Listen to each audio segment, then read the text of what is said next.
Vince McMahon and WWE accused of allowing rampant sexual exploitation of young boys by announcer in new lawsuit. Welcome to my YouTube channel, where we dive deep into the world of professional wrestling, especially the controversial world of WWE. Today we're discussing a bombshell lawsuit that has rocked the wrestling world and raised serious allegations against WWE and its former CEO, Vince McMahon. The shocking allegations. New lawsuit filed in Los Angeles County Superior Court accuses Vince McMahon and WWE of enabling the sexual exploitation of young boys by former WWE announcer and producer, Terry Mean Gene Ockerland. The lawsuit alleges that Ockerland, who passed away in 2019, engaged in rampant and pervasive sexual abuse of young boys over several decades. The lawsuit claims that WWE and McMahon were aware of Ockerland's predatory behavior, but failed to take any action to protect young boys. Instead, they allegedly turned a blind eye, allowing Ockerland to continue to have access to children. The plaintiff's story. Plaintiff, identified only as John Doe, alleges that he was sexually abused by Ockerland when he was a child. The lawsuit claims that Ockerland groomed and manipulated the boy, gaining his trust before sexually abusing him on multiple occasions. The plaintiff further alleges that WWE and McMahon knew or should have known about Ockerland's behavior, as there were rumors and suspicions circulating within the company. However, they failed to investigate or take any action to protect children. WWE has not yet issued a formal response to the lawsuit. However, the company has a history of denying allegations of sexual misconduct and has been accused of covering up such incidents in the past. This lawsuit has the potential to significantly damage WWE's reputation and could lead to further investigations into the company's handling of sexual misconduct allegations.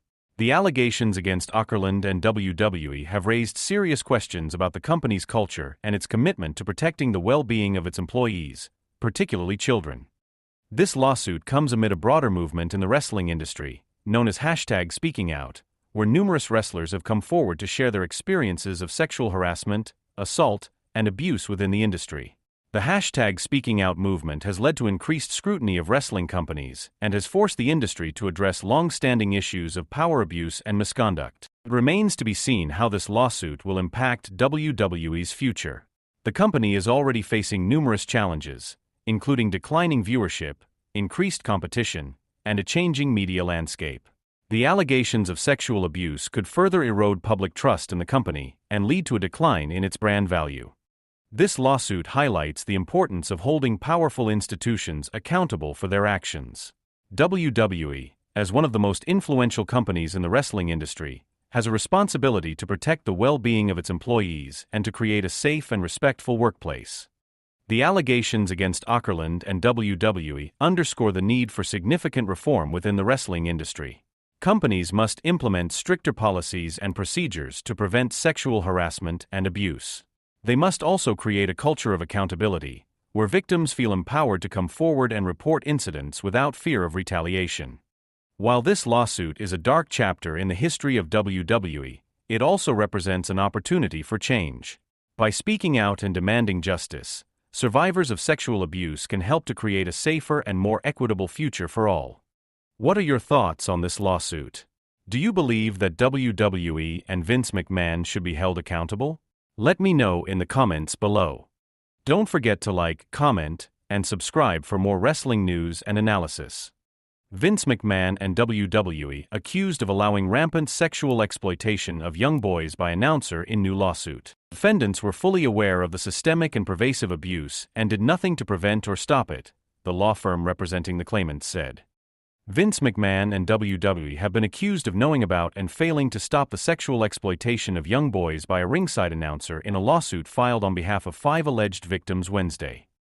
The suit, filed in Baltimore County, Maryland, accuses McMahon and his wife, Linda McMahon, and World Wrestling Entertainment and its parent company, TKO Holdings, of allowing the open rampant abuse of so-called ring boys, as young as 12, who acted as assistants to ringside announcer Melvin Phillips Jr. in the 1980s and 1990s. TKO and WWE did not immediately respond to requests for comment. Phillips died in 2012. Jessica Rosenberg, attorney for Vince McMahon, of the Akin Gump Strauss-Hauer and Feld law firm, said in a statement to NBC News that claims mentioned in the lawsuit, first reported by the New York Post in the early 1990s, were false. More than 30 years ago, the columnist Phil Mushnick tried to make headlines with these same false claims. Those allegations were never proven and ultimately became the subject of a defamation lawsuit against Mr. Mushnick, Rosenberg said. The negligence claims against Mr. McMahon that were asserted today rely on these same absurd, defamatory, and utterly meritless statements by Mr. Mushnick. We will vigorously defend Mr. McMahon and are confident the court will find that these claims are untrue and unfounded. Law firms DeCello Levitt and Murphy, Falcon and Murphy, which filed the lawsuit, said in a statement, the underage ring boys were groomed, exploited, and sexually abused by Phillips, who targeted children from broken homes. The suit alleges the 5 unidentified claimants were sexually assaulted not only at wrestling events but also at hotels and other venues. Phillips lured and manipulated 12 and 13-year-old boys with the promise of meeting wrestling stars, it claims. The suit alleges that Phillips would abuse the claimants in his dressing room while recording the incidents with a video camera. 2 of the claimants are from Massachusetts, 2 are from Pennsylvania, and 1 is from Florida. They are referred to as John Does. The suit accuses the McMahons of long knowing of Phillips' peculiar and unnatural interest in young boys. Recommended. U.S. News. For University of Rochester students arrested over wanted posters targeting Jewish staff. Greg Gutzler, a partner at DeCello Levitt, who is leading the litigation, said that it was simply unconscionable that so many were allegedly aware of the abuse and doing nothing to stop it. Thanks to the bravery of our clients, we finally have a chance to hold accountable those who allowed and enabled the open, rampant sexual abuse of these young boys, he said. McMahon fired Phillips in 1988, the suit alleges, after allegations were made about the announcer's behavior, only to rehire him 6 weeks later on the condition that he steer away from kids. The suit adds, he did not, and they knew it. The suit says that the claimants only recently learned how much those named in the lawsuit knew about the alleged crimes, partly because of a lawsuit from Janelle Grant, a former WWE employee, accusing McMahon of sex trafficking and forcing her into a sexual relationship in exchange for a job. McMahon disputed the allegations, saying in a statement this year, I stand by my prior statement that Ms. Grant's lawsuit is replete with lies, obscene made-up instances that never occurred, and is a vindictive distortion of the truth. A 6-part Netflix documentary, Mr. McMahon, released last month, centered on several accusations of misconduct against McMahon, including the case brought by Grant. NBC News reported last year that the WWE disclosed that investigators served McMahon with a federal grand jury subpoena and executed a search warrant.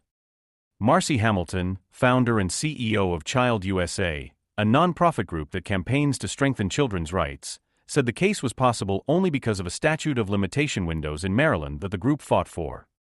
One of the greatest tools in our arsenal is to push for statute of limitations reform so perpetrators and their enabling institutions can be held.